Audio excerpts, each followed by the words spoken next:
श्री गुरुभ्यो नमः। हरि ओम। यत्पदं वेदसंवेद्यं कटाक्षेणापि वीक्षितुं न क्षमन्ते विमतयस्तमुपासे श्रियः पतिम्।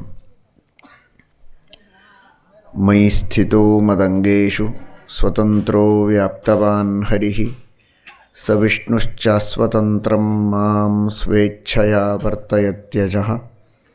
स्वात्मनस्तस्य पूजा स्युः मनोवाक्कायवृत्तयः ममैताः इति कर्तारम् उद्देश्यञ्च हरिं स्मरेत्। धर्मविज्ञानवैराग्यपरमैश्वर्यशालिनः आनन्दतीर्थभगवत्पादान् वन्दे निरन्तरम्। आनन्दतीर्थोपदिष्टो निधिर्नारायणः वयः प्रदर्शितो येन सम्यक् जयतीर्थं तमाश्रये। सत्याभिज्ञकराब्जोत्थान् पञ्चाशद्वर्षपूजकान् सत्यप्रमोदतीर्थार्यान् नौमिन्यायसुधारतान्।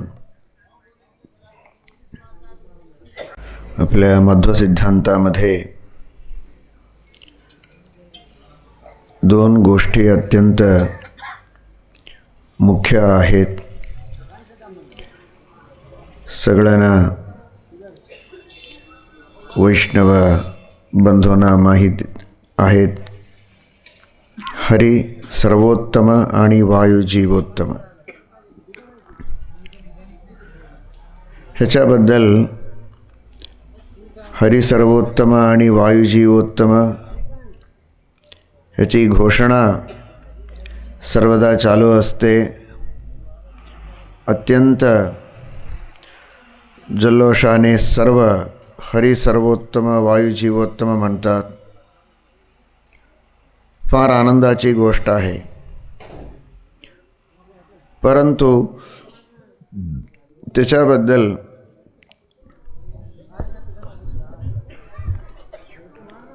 काय विशेष आहे म्हणून समजून घेऊन अनुसंधानपूर्वक भक्तिपूर्वक घोषणा केली तर विशेष पुण्य येते.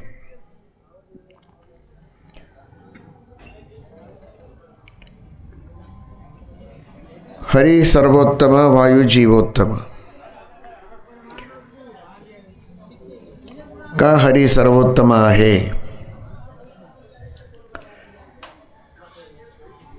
त्याच्याबद्दल प्रमाण कोणते हे पहिले आपण समजून घेऊया. हरिसर्वोत्तमत्वाच्या विषयी प्रमाण सर्व शास्त्र आहे. वेद, उपनिषद, महाभारत, रामायण, श्रीमद्भागवत इत्यादी सर्व प्रमाणे हरिसर्वोत्तमत्वाचे विषयी अत्यंत जागृत असतात. विष्णुरु अग्निर्वै देवानां अवमो विष्णुः परमः वेदामध्ये सांगतात. विष्णू सर्वोत्तम देव आहे. अग्निर्वै देवानां अवमः. अग्नि सामान्य देवता आहे. अग्निमुखाने आपण आहुती सर्व देवांना समर्पित करतो. तो अग्नि देवदूत आहे, देवसेवक आहे. परंतु सर्वोत्तम साक्षात विष्णू श्रीमन्नारायण आहे म्हणून वेदामध्ये सांगितलेले आहे. विष्णोर्नुकं वीर्याणि प्रवोचं यः पार्थिवानि विममे रजांसी. दुसऱ्या ठिकाणी वेदामध्ये सांगतात विष्णू परमात्म्याचे गुण किती आहेत म्हणून गणना करायला कोणालाही होत नाही. पृथ्वीमध्ये किती परमाणू आहेत म्हणून गणना करून आपण सांगू शकतो का? नाही. तसेच परमात्म्याचे गुण आपण सांगू शकत नाही. ह्याचा अर्थ अनंत गुण आहेत, अपरंपार गुण आहेत, त्याला परिमाण नाही. सबंध आकाशामध्ये कल्पना करा, उत्प्रेक्षा. सबंध आकाशच कागद करून आकाशामध्ये लिहिलं तरी सुद्धा परमात्म्याचे गुण समाप्त होत नाही. स्वतः सरस्वती बसून लिहिली तरी सुद्धा समाप्त होत नाही. आकाश मावेन तेवढं अनंत गुण भगवंताच्याकडे आहे. तो अनंत गुणपरिपूर्ण असल्यामुळं, अनंत गुणपरिपूर्ण आहे म्हणून वेदामध्ये सांगितल्यामुळं परमात्मा श्रीमन्नारायण सर्वोत्तम आहे. वेदामध्येच सांगतात, परो मात्रया तन्वा वृधान नते महित्वम अन्वश्नुवन्ति, नते महित्वम अन्वश्नुवन्ति. कोणीही तुझ्या महात्म्याला प्राप्त करीत नाही म्हणून भगवंताचे स्तोत्र आहे, श्रीमन्नारायणाचे स्तोत्र. ब्रह्मा असो, महादेव असो, गणपती असो, स्कंद असो, सर्व पूज्य आहेत, देव आहेत, मान्य आहेत, आपल्याला अनुग्रह करणारे आहेत, याच्यामध्ये संशय नाही. परंतु कोणीही श्रीमन्नारायणाच्या महात्म्याला प्राप्त करीत नाही. न ते महित्वम अन्वश्नुवन्ति. अनादिकाळापासून अनंतकाळापर्यंत तोच सर्वोत्तम आहे. त्याच्या स्थान कोणालाही जात नाही. देव महिम्नः परमंतमाप. न ते विष्णो जायमानो न जातः. पूर्वी असणारे कोणीही प्राप्त केले नाही, आता कोणीही प्राप्त करणारा नाही, आता पुढे सुद्धा कोणीही भगवंताच्या महात्म्याला स्वायत्त करणारा नाही. सर्वदा अत्यंत परिपूर्ण असणारा, सर्वतोपरी असणारा एकटाच परमपुरुष श्रीमन्नारायण आहे. म्हणून अत्यंत स्पष्टपणे, स्पष्ट भाषेमध्ये ऋग्वेद, यजुर्वेद, सामवेद, अथर्ववेद आणि उपनिषद इत्यादी सर्व शास्त्रांमध्ये सुद्धा सांगितलेले आहे. तसेच महाभारतामध्ये भगवद्गीता अत्यंत श्रेष्ठ आहे. गीता जयंती आहे.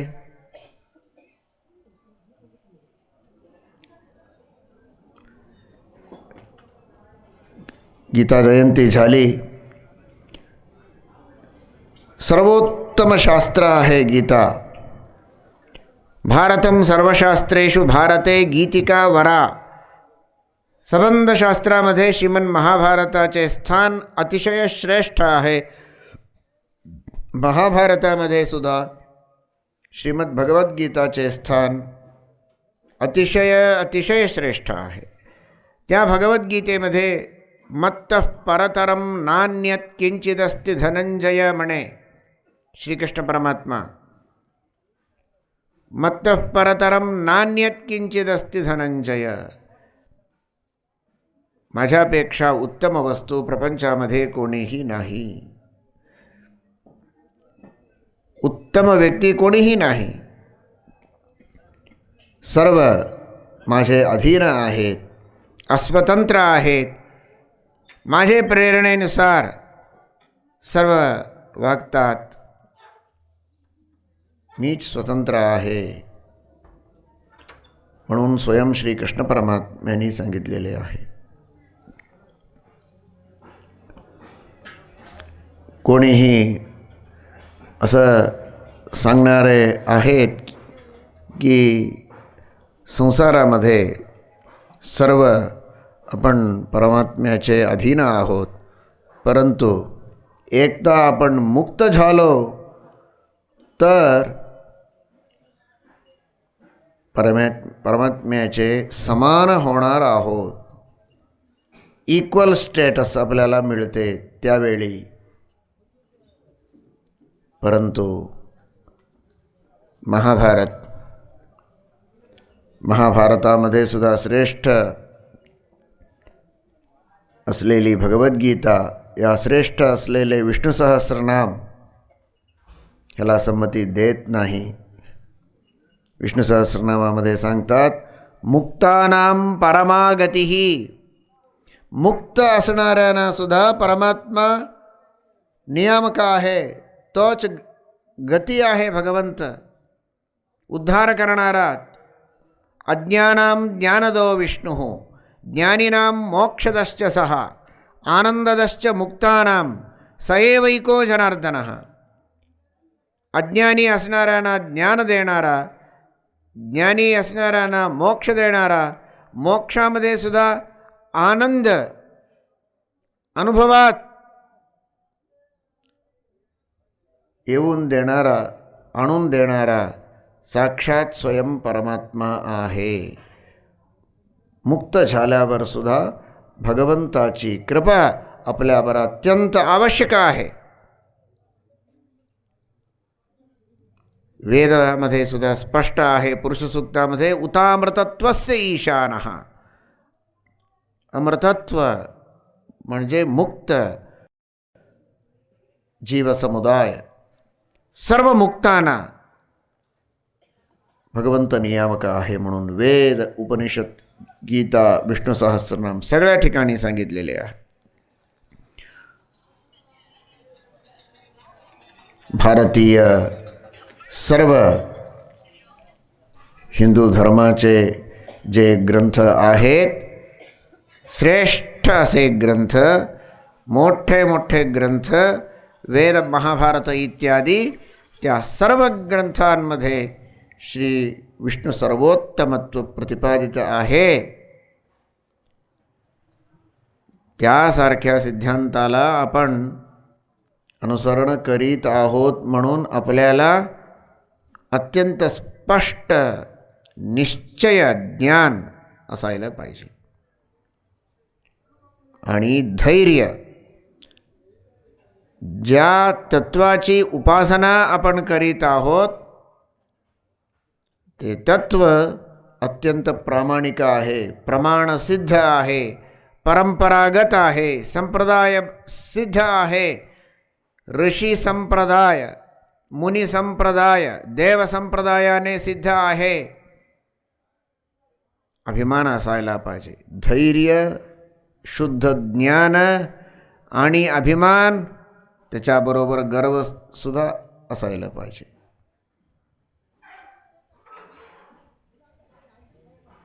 देवाला समर्पण करायचे मोठे भाग्य आपल्याला मिळालेले आहे. विष्णू सर्वोत्तमत्वाचे सिद्धांत साधारण भाग्य नाही.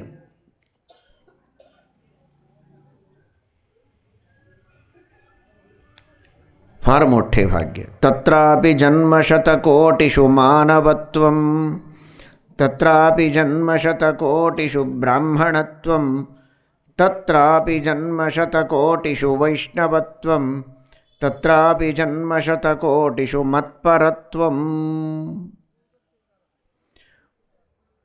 अनंत कोटी जन्मामध्ये एकदा आपल्याला मानव जन्म मिळते. कोटी कोटी मानव जन्म मिळाल्यावर एकदा ब्राह्मण जन्म, त्यानंतर परत कोटी कोटी जन्माच्या पुण्याईने वैष्णव जन्म. वैष्णव जन्माने केवळ काही प्रयोजन मिळत नाही, विष्णू भक्ती पाहिजे. विष्णू परमात्म्याच्या महात्म्याबद्दल ज्ञान पाहिजे. जगाच्या विषयी, लौकिक भोगाच्या विषयी वैराग्य पाहिजे. असे ज्ञान, भक्ती, वैराग्य असणारे जन्म अत्यंत दुर्मिळ आहे. सज्जनाचा सहवास ज्यावेळी लाभतो त्यावेळी त्याचा उपयोग घ्यावा, परत मिळत नाही. पशु पक्षी प्राणीच्या जन्मी काही साधन करायला होत नाही. ह्याच जन्मी साधन करायला एकमात्र अवकाश आहे.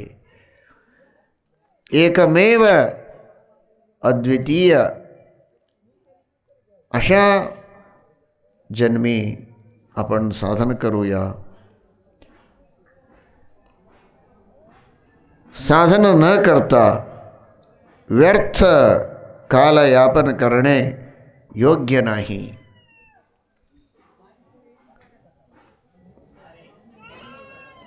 काळ अत्यंत श्रेष्ठ असे वस्तू, त्याचा उपयोग करावा. विष्णू सर्वोत्तमत्वाच्या विषयी असे स्पष्ट ज्ञान प्राप्त करून तुम्ही सर्व स्नान, संध्या, पूजा, जप, नमस्कार, पारायण, प्रदक्षिणा इत्यादी धार्मिक कर्मे काही करा. त्याच्या वेळी मनात विष्णू सर्वोत्तमत्वाचे अनुसंधान. भगवंत सर्वोत्तम आहे, तोच सर्व प्रेरक आहे, सर्वतंत्र स्वतंत्र आहे, सर्वत्र व्याप्त आहे, सर्वज्ञ आहे, अनंत उपकारक आहे. तोच माता, पिता, भ्राता, बंधू, वित्त, पुत्र, कलत्र, आई वडील, भाऊ बंधू, बायको नवरा, मुलं, पैसे, सर्व काही असो, सर्वाचे नियामक, सर्वांतर्यामी, सर्वोत्तम श्रीमन्नारायण आहे. ह्या अनुसंधानाने धार्मिक कर्म असो, लौकिक कर्म असो, तुम्ही करा. त्यावेळी जन्म सार्थक होतं. एक क्षण देखील व्यर्थ होत नाही. तसेच वायुजीवोत्तमत्व,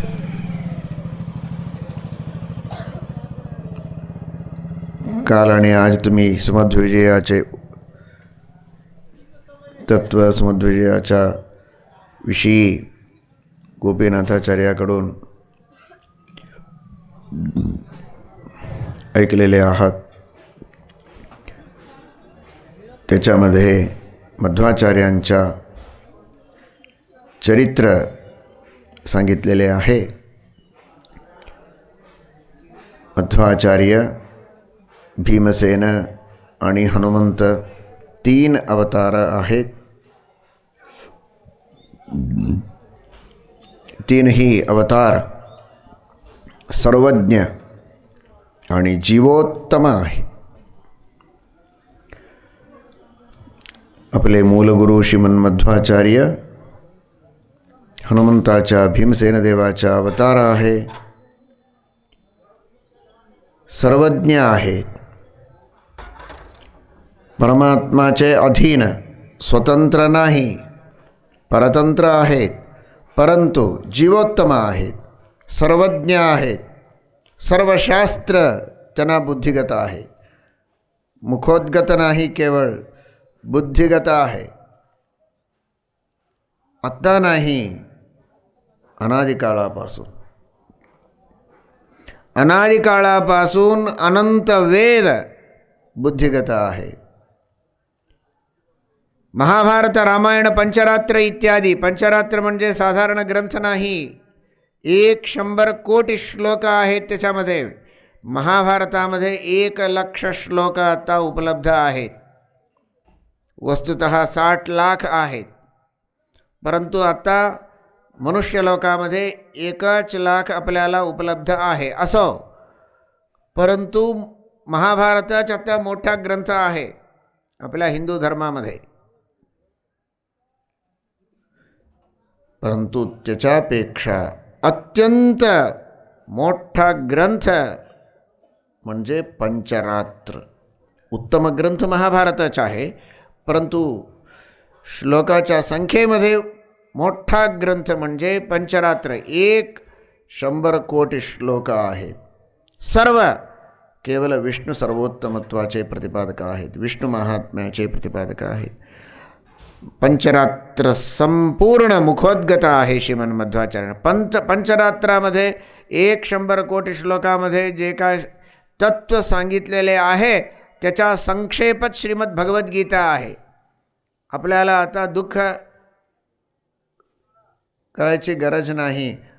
100 श्लोक कसं अध्ययन करू, कुठे आहे पुस्तक, कुठे मिळतं, आपल्याला तेवढं भाग्य नाही.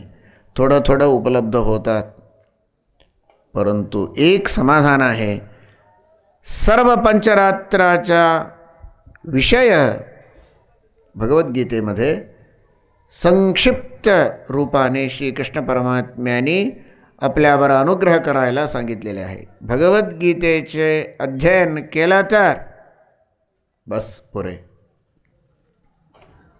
परंतु श्रीमन्मध्वाचार्यांना समग्र पंचरात्र मुखोद्गत आहे. सबंध पुराण वाङ्मय स्मृती सर्व अनादिकाळापासून केवळ मुखोद्गत नाही, केवळ बुद्धिगत नाही, आठवण आहे एवढंच नाही, परंतु अनुभवारूढ आहे. अनुभवारूढ याचा अर्थ काय आहे? शास्त्रामध्ये असं सांगितलेले आहे, मला काय माहीत नाही, तिथे सांगितलेले आहे, हे वेगळं.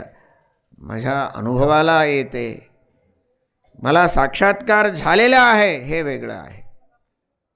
श्रीमन्मध्वाचार्यांना वायुदेवाला सबंध शास्त्राचे विषय अनुभवारूढ झालेले आहे, म्हणूनच त्यांना एक बिरुद आहे, त्यक्तवैदिक. त्यक्तवैदिक म्हणजे वैदिक लोक असताना त्यांना सगळं त्याग केले असा अर्थ नाही. वेदाचा अध्ययन अवश्य त्यांनी केले, परंतु अध्ययनाशिवाय स्वतःच्या अनुभवाने सर्व विषयांना ते अवगत करतात, म्हणून अनुभवारूढ असल्यामुळं त्यांना त्यक्तवैदिक म्हणतात. तुमच्या कोर्टात काहीतरी केस असलं तर तुम्ही काय करता? वकिलाकडे जात. वकिलाकडे जाताना गावामध्ये 3, 4, 5, 10 काही वकील असतात, परंतु रेप्युटेशन ज्याचं आहे, चांगलं आहे, अध्ययन आणि वक्तृत्व, रेप्युटेशन, फेस व्हॅल्यू सगळं बघून हा अत्यंत योग्य वकील आहे म्हणून ठरवून त्यानंतर तुमचा केस त्यांना सोपवतात.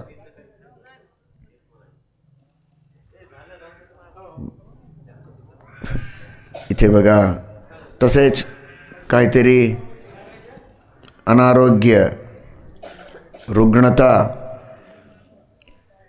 असली तर वैद्याकडे जाताना कोणत्या वैद्याकडे जाऊ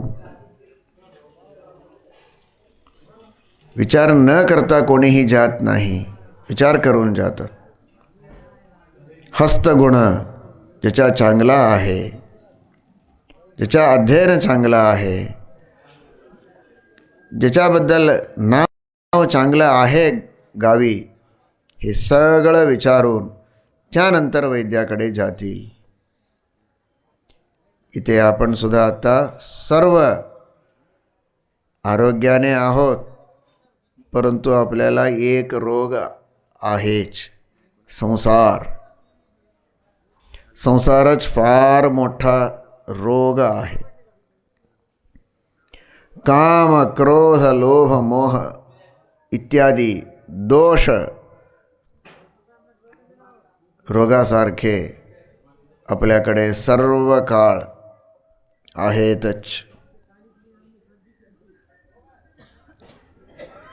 आणि केस सुद्धा आहे आपल्याकडे. केस म्हणजे काय?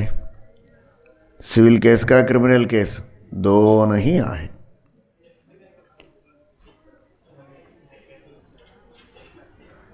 वाईट समजू नका.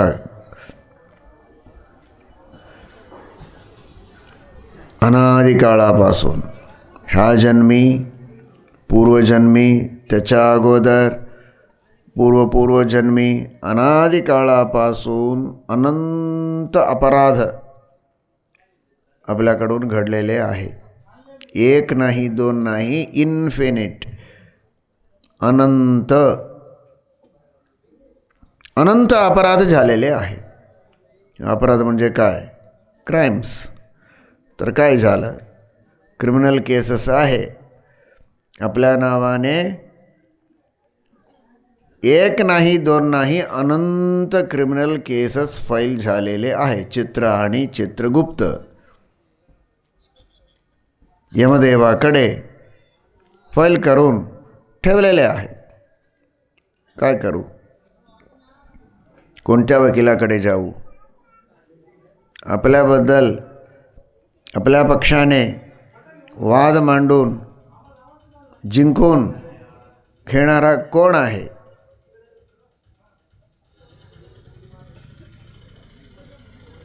तर काय करायचं? ज्याला अत्यंत ज्ञान आहे आणि रेप्युटेशन आहे, आपल्याबद्दल देवाच्या समोर काय करायचं? अपराध केला नाही म्हणून सांगणारा कोणीही नाही. अपराध आपण केलेलं ह्याच्याबद्दल आपल्यालाच स्पष्ट निश्चय आहे, परंतु क्षमा मागून उद्धारासाठी प्रयत्न करणारा कोण आहे?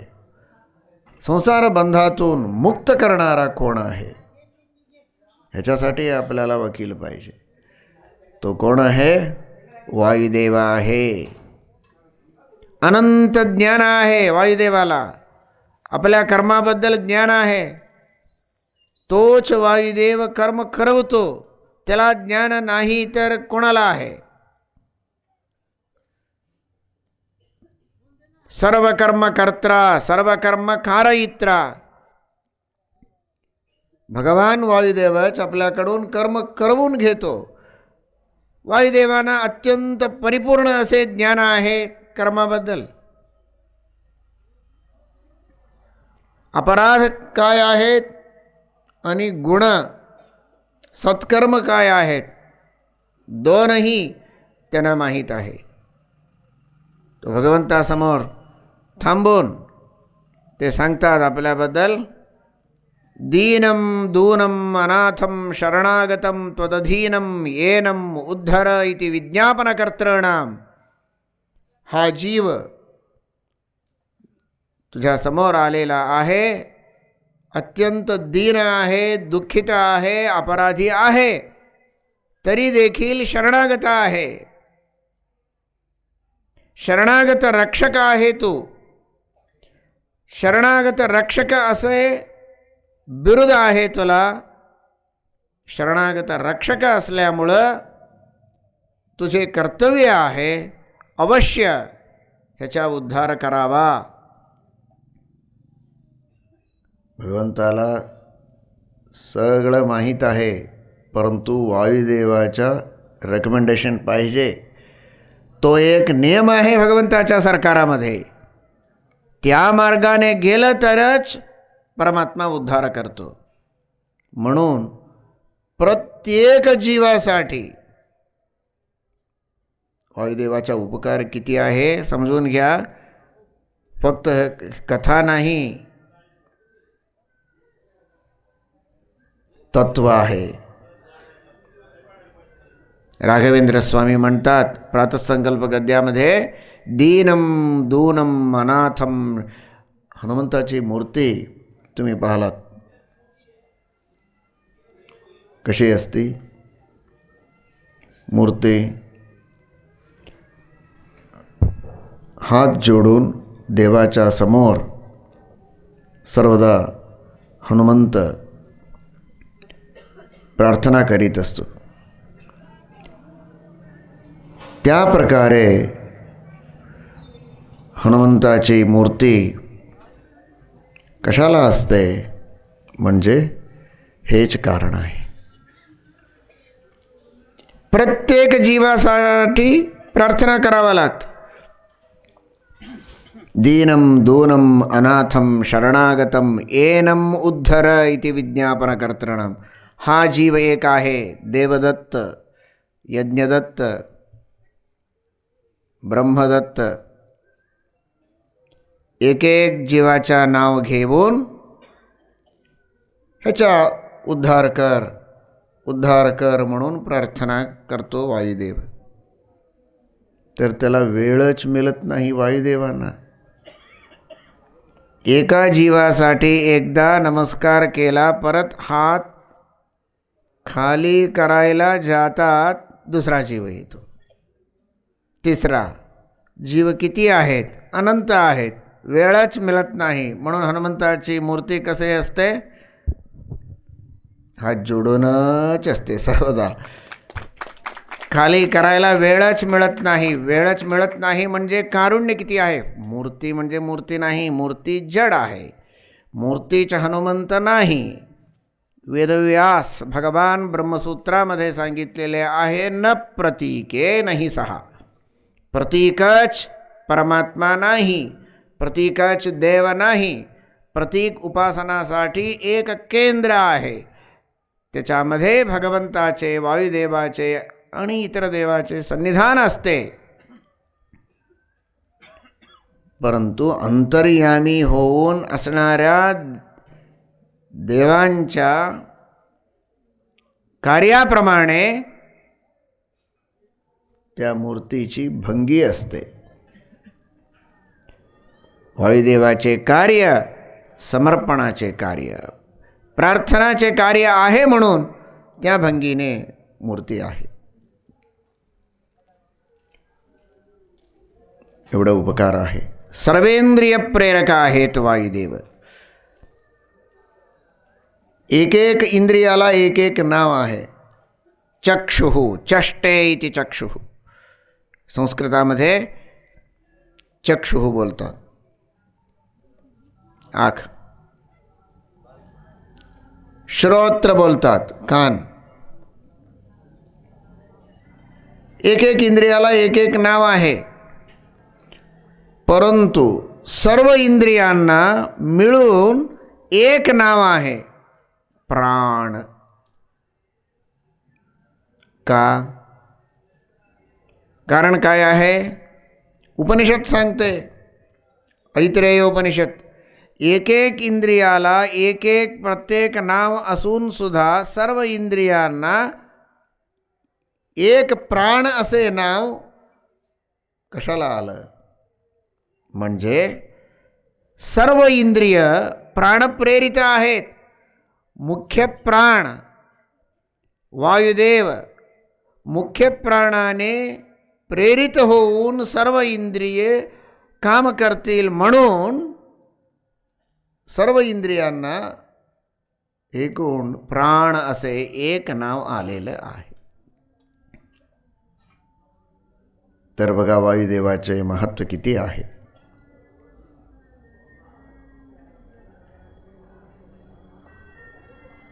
एका प्रसंगामध्ये देवांना आणि दैत्यांना परस्पर युद्ध झाले. त्या युद्धामध्ये देवांना पराजय झाला. त्यावेळी कसं दैत्यावर परत विजय प्राप्त करू असं चिंतामग्न होऊन सर्व देव मिळून सर्व देवांनी उपासना केली. कुठे उपासना करावी? प्रतिमा दोन आहेत, चेतन प्रतिमा आणि अचेतन प्रतिमा, जड आणि चेतन. जड प्रतिमापेक्षा चेतन प्रतिमा उत्तम आहे, म्हणून चेतन प्रतिमामध्ये भगवंताची उपासना केली सर्व देवांनी.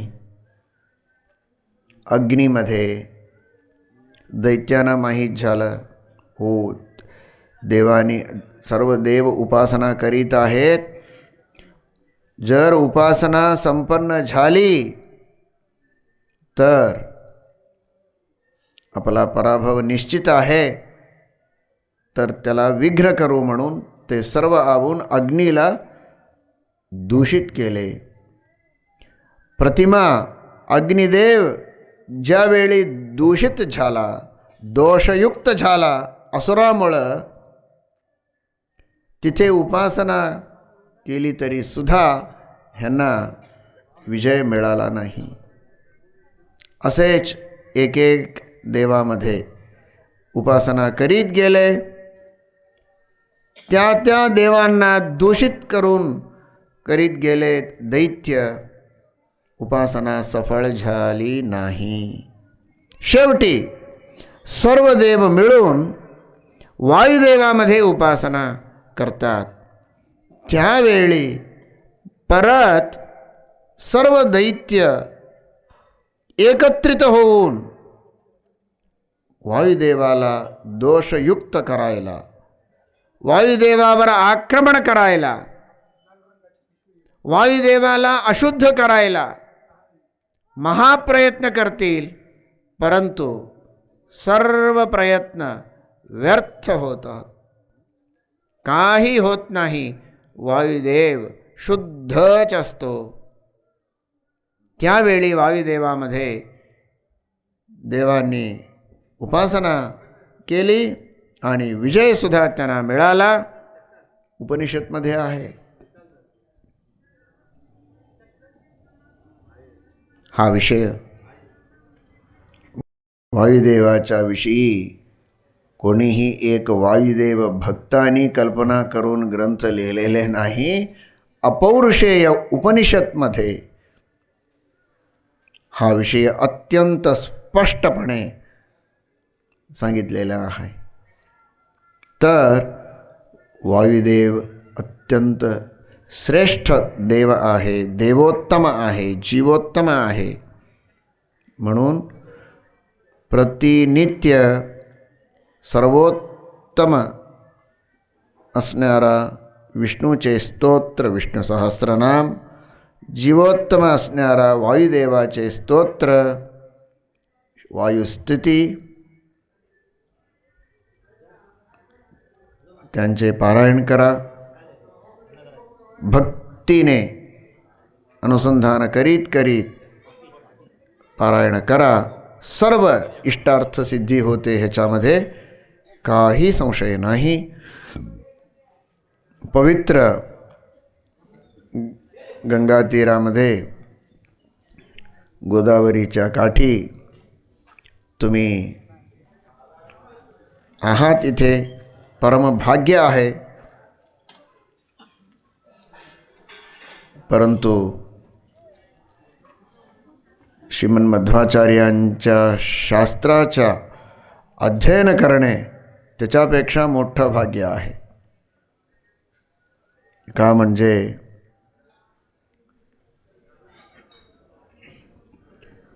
वायुस्थितीमध्ये सांगतात,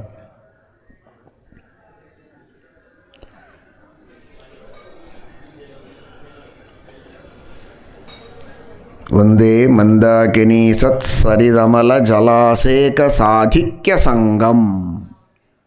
वंदे मंदाकिनी सत्सरिदमल जलासेक साधिक्य संगम.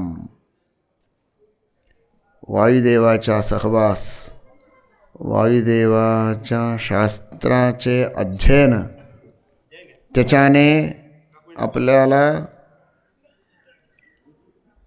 जे पुण्य मिळते, ते पुण्य सर्व तीर्थांमध्ये स्नान करून अत्यंत शुद्ध रीतीने जप पारायण इत्यादी करून तीर्थयात्रामध्ये जे पुण्य मिळते त्याच्यापेक्षा कोटी कोटी गुणापेक्षा पुण्य आपल्याला मिळते शास्त्राध्ययनाने म्हणून सांगतात.